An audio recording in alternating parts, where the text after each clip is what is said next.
اعوذ باللہ من الشیطان الرجیم بسم اللہ الرحمن الرحیم رب اشرح لی صدری ویسر لی امری واحلل عقدۃ من لسانی یفقہوا قولی رب زدنی علما رب زدنی علما رب زدنی علما۔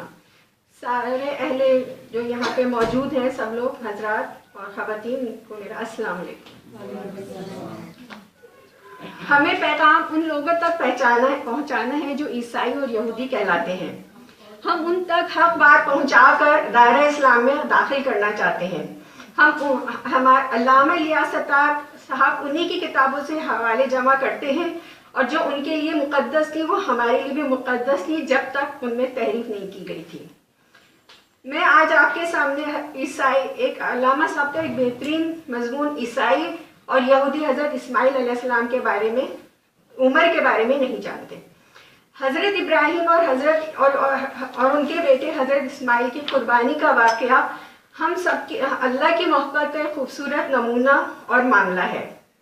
قرآن کریم میں بارہا اس واقعے کو ہم سب نے پڑھا ہے، اور اس قرآن کے ایک لفظ کو آج تک کوئی نہ بدل سکا ہے نہ بدلے گا، اور اس کی حفاظت کی ذمہ داری خود اللہ تعالیٰ نے لی ہے۔ لیکن عیسائی اور یہودی حضرت اسحاق کو حضرت اسماعیل پر فوقیت دیتے ہوئے بائبل کی کتاب پیدائش میں باب 21 اور آیت 9 سے لے کر 12 میں کچھ یوں لکھتے ہیں: پہلے پہر مصر کی لونڈی ہاجرہ کے ہاں ایک لڑکا پیدا ہوا اور ابراہیم اس کا باپ تھا۔ سارہ نے دیکھا کہ ہاجرہ کا بیٹا اسماعیل اسحاق کے ساتھ کھیل رہا ہے، تو انہوں نے حضرت ابراہیم علیہ السلام سے کہا کہ اس لونڈی اور اس کے بیٹے کو کہیں دور بھیج دیں۔ میں نہیں چاہتی کہ جب ہم دونوں مر جائیں تو ہماری جائیداد میں سے اسماعیل کا کوئی حصہ ہو اور اسحاق ہماری پوری جائیداد کا وارث بنے۔ دوسرے دن حضرت ابراہیم علیہ السلام نے تھوڑا اناج اور پانی حضرت بی بی ہاجرہ کو دیا، بچے کو اس کی پیٹھ پہ رکھا اور اسے کہیں دور بھیج دیا۔ پھر حضرت ہاجرہ نے اس جگہ کو چھوڑا اور 20 صبا کے ریگستان میں بھٹکنے لگیں۔ تھوڑی دیر بعد ان کا پانی ختم ہو گیا اور پینے کے لیے کچھ بھی باقی نہ رہا، تو انہوں نے دور جا کر بیٹھی اور رونا شروع کر دیا، اور بچے کو اس لیے جھاڑیوں میں سلا دیا۔ اور انہوں نے کہا کہ میں اپنے بیٹے کو مرا ہوا نہیں دیکھ سکتی۔ جنت کے فرشتے نے انہیں کہا کہ ہاجرہ تجھے کیا ہوا ہے، تو گھبرا مت، اللہ نے اس بچے کے رونے کی آواز سن لی ہے۔ اس کے بعد خدا نے ہاجرہ کی رہنمائی کنویں کی طرف کی۔ ہاجرہ نے اس کنویں سے مشکیزہ بھرا اور بچے کو پلا دیا۔ خدا اس بچے کے ساتھ تھا، بیابان میں زندگی گزارنے کی وجہ سے ایک بہترین تیر انداز بھی ہو گیا۔ اس بات کو غلط ثابت کرنے کے لیے ہمیں پہلے حضرت اسماعیل اور حضرت اسحاق کی عمروں کا اندازہ خود انہی کی کتاب بائبل پیدائش 16 اور آیت 16 سے پتہ چلتا ہے۔ اس میں لکھا ہے کہ جب حضرت ابراہیم 83 برس کے ہوئے تو ہاجرہ سے حضرت اسماعیل پیدا ہوئے۔ پھر حضرت اسحاق کے بارے میں لکھا ہے باب 21 اور آیت 5 میں لکھا ہے، جب ان کے بیٹے اسحاق پیدا ہوئے تو حضرت ابراہیم کی عمر 100 سال تھی۔ اب اس حوالے سے پتہ چلتا ہے کہ حضرت اسماعیل علیہ السلام حضرت اسحاق علیہ السلام سے 14 سال بڑے تھے۔ انہی کے دیے ہوئے حوالوں سے ایک بات یہ بھی سامنے آتی ہے کہ چونکہ حضرت اسماعیل حضرت اسحاق سے 14 سال بڑے تھے، ایک صحت مند لڑکے تھے، اور پھر ایک ماہر تیر انداز بھی ہو گئے۔ اب انہی کی کتاب میں یہ بھی لکھا ہے کہ جب ایک طرف انہوں نے نیٹ پر ایک تصویر ڈالی ہے جس پہ ایک عورت کے کاندھے پہ ایک بچہ سوار ہے، اور انہوں نے حضرت ہاجرہ اور حضرت اسماعیل علیہ السلام نشاندہی کی ہے۔ جب حضرت اسماعیل حضرت اسحاق کے ساتھ کھیلتے تھے تو ان کی عمر 16 سال تھی۔ اب ایک 16 سال کا بچہ ماں کے کندھے پر کس طرح سوار ہو سکتا ہے؟ وہ تصویر تو 2 سالہ بچے کی ہے، اس سے وہ کیا ظاہر کرنا چاہتے ہیں؟ انتہائی شرمناک بات ہے کہ ایک 16 سالہ بچے کو ماں کی پیٹھ پہ سوار کیا گیا، 16 سالہ بچے کو جھاڑی میں سلا دیا گیا، 16 سالہ بچہ پانی سے رو رہا ہے، ماں پانی کی تلاش میں گھوم رہی ہے۔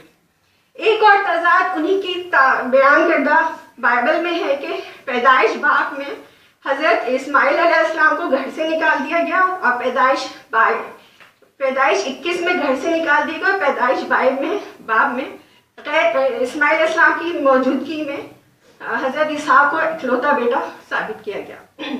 ایسا کیسا ممکن ہے کہ اسماعیل کے ہوتے ہوئے اسحاق اکلوتے بیٹے بن سکتے ہیں؟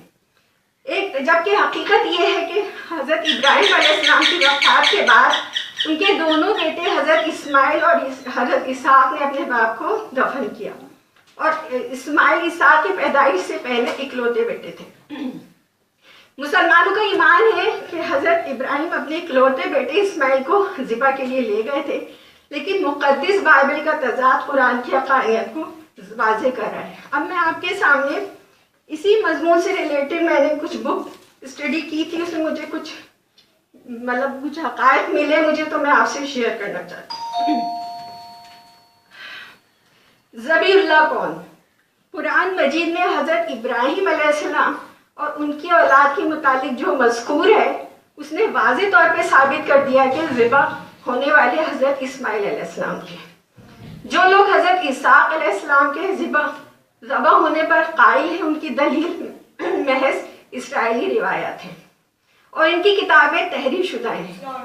خاص طور پر یہاں تو تحریف اتنی واضح ہے کہ اس سے انکار ممکن نہیں، کیونکہ ان کی کتاب میں لکھا ہے کہ اللہ تعالیٰ نے ابراہیم علیہ السلام کو اپنا بیٹا ذبح کرنے کا حکم دیا تھا، اور تحریف شدہ بائبل میں لکھا ہے کہ اسحاق کو پہلوٹی بیٹے کے طور پہ انہوں نے لکھا۔ یہاں حضرت اسحاق کا لفظ غلط طور پہ لکھا گیا ہے، کیونکہ اسحاق نہ اکلوتے تھے اور نہ پہلوٹے تھے۔ یہ صفات تو حضرت اسماعیل علیہ السلام کی ہیں کہ ان لوگوں نے یہ تحریف صرف اہل عرب سے حسد کے جیسے کی، کیونکہ حضرت اسماعیل علیہ السلام ان عربوں کے جد امجد ہیں جو حجاز میں رہتے ہیں، اور رسول کریم صلی اللہ علیہ وسلم انہی میں سے ہیں۔ اس لیے اللہ کے کلام میں تحریف کر دی گئی۔ یہ قوم نہایت جھوٹی ہے، لیکن اللہ جس کو عزت دینا چاہے اس کو کوئی روک نہیں سکتا۔ اللہ تعالیٰ نے قرآن مجید میں بہت سے مقامات پر حضرت ابراہیم کی تعریف کی ہے۔ ایک قول کے مطابق آپ کا استغراق بھی قرآن مجید میں 25 صورتوں میں 69 دفعہ آیا ہے، جس میں سے 15 مقام سے سورہ بقرہ میں ہے۔ یہود و نصارہ کا دعویٰ یہ تھا کہ حضرت ابراہیم علیہ السلام انہی کے مذہب، نعوذ باللہ انہی کے مذہب پر تھے۔ اللہ تعالیٰ نے یہود و نصارہ کے اس دعوے کی تردید کی، اور حضرت ابراہیم علیہ السلام ان کے مذہب کے اس دعوے کی تردید کی۔ حضرت ابراہیم علیہ السلام ان کے مذہب پر نہیں ہے۔ اللہ تعالیٰ نے لوگوں کی جہالت اور کم عقلی پر فرمایا وہ تمہارے ہم مذہب کس طرح ہو سکتے ہیں جبکہ تمہاری شریعتیں ان سے طویل مدت کے بعد اتری ہیں، یعنی توریت اور انجیل ان کے بعد اتری ہیں۔ ابراہیم نہ تو یہودی تھے نہ عیسائی تھے، بلکہ سب سے بے تعلق ہو کر ایک اللہ کے ہو رہے ہیں، اور اسی کے فرما بردار تھے، اور مشرکوں میں سے نہ تھے۔ چونکہ حضرت ابراہیم علیہ السلام حضرت محمد مصطفیٰ صلی اللہ علیہ وسلم کے بعد سب سے افضل رسول ہیں، اس لیے نمازی کو حکم دیا گیا کہ تشہد میں آپ پر درود بھیجیں۔ واقع دعوانا الحمدللہ رب العالمین۔